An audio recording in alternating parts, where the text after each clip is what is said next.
Hello friends, welcome back to rootscorner.com videos. Does coffee raise blood pressure?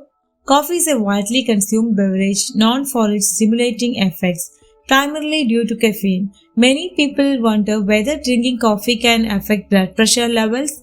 Impact of caffeine on blood pressure. Caffeine, a natural stimulant found in coffee, tea, and certain sodas, can temporarily raise blood pressure by stimulating the nervous system. It achieves this by constricting blood vessels and increasing heart rate.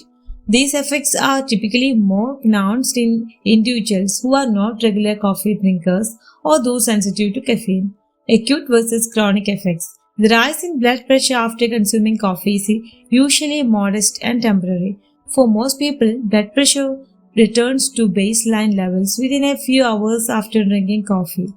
However, regular consumption of coffee can lead to tolerance, where the body becomes less responsive to its effects on blood pressure over time. Individual variability.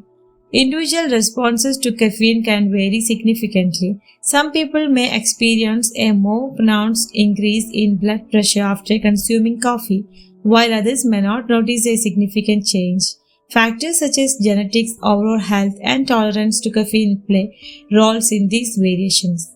Health conditions and considerations. People with hypertension or those at risk of high blood pressure should be mindful of their coffee intake.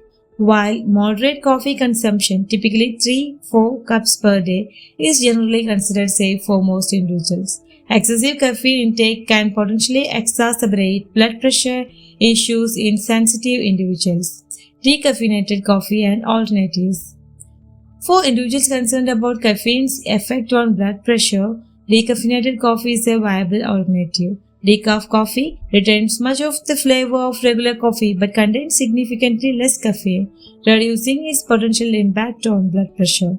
Coffee's caffeine can temporarily raise blood pressure, particularly in non-regular drinkers or those sensitive to caffeine. Moderate coffee intake typically does not have a lasting impact on blood pressure for most individuals. Personal health factors and tolerance to caffeine should inform coffee consumption for overall well-being. Thanks for watching this video. Please like, share and subscribe my channel for more videos.